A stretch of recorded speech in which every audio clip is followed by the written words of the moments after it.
We'll start off with Moshe, accepted for tomorrow night at Moonee Valley in the 1200 metre race. Yeah, he's back from Sydney and he looks really well and very, very happy with him. What were your thoughts when he ran fourth to decision time in Sydney last time? Good horse decision time. He ran a place in the slipper, came back, won a stakes race, bled, came back again, and I know he had 60 and we only had 53, but if there was no minimum decision time, and Moshe would have had more than 7 kilos difference. I thought his run was pretty good. He's the equivalent of a Class 2 horse, Moshe, and you're running against a group-winning horse that was a Golden Slipper place getter. So I thought his run was pretty good. The biggest problem with Moshe is that everyone's looking at him compared to Black Caviar. It ain't going to happen. It's as simple as that. Moshe is a pretty smart horse, but he's no Black Caviar because nothing else is. Why did you decide to bring him down to Melbourne from Sydney? No real reason other than he races well at Moonee Valley. The right race is there for him tomorrow night.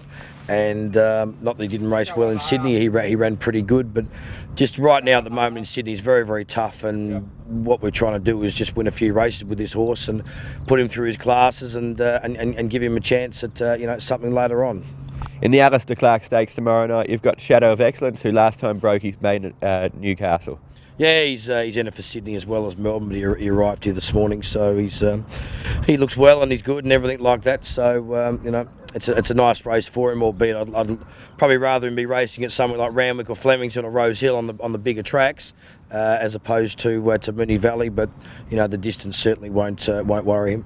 How do you think the step up in class will affect him? Yeah, look, he's got the ability, but it's just same thing. He's eligible for a Class 1, and he only won a maiden last start. He won pretty impressively, and probably won by about 5 or 6, and probably could have won by 20.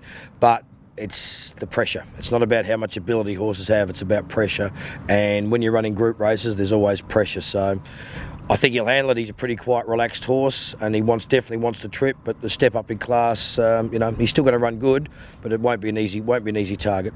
How does he compare to when you had him here in the spring? Yeah, look, he's a lot more mature. He's a lot more relaxed this time around, and he was going really well and was second emergency in the VRC Derby. Probably how it ended up. I don't think any horse would have beaten the Derby winner on the day when it poured with rain. So we were sitting home in our box and had an easy last 2 weeks of his spring. So he went out the paddock very fresh and feeling full of himself. So he came back in. The best he's ever spelled was this time around. So he's going super really. It's a big day in Sydney on Saturday. Malaki Day ran a super race in the Chipping Norton last start. How do you think he'll go in the Randwick on Saturday? Yeah, it's only a small field. I think there's only 7 runners, and he's already $1.70 favourite. But obviously he's the class horse. But look, it's second up over 2,000. It's never easy to do that. We all know his ability, but it's.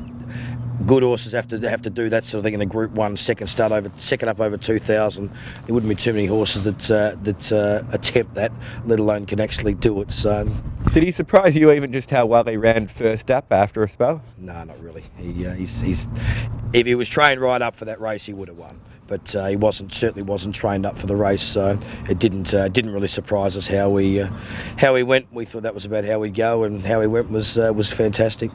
And in the Canterbury Stakes, you've got Love Conquers All. Yeah, he's going really good. He hadn't have much luck this time in.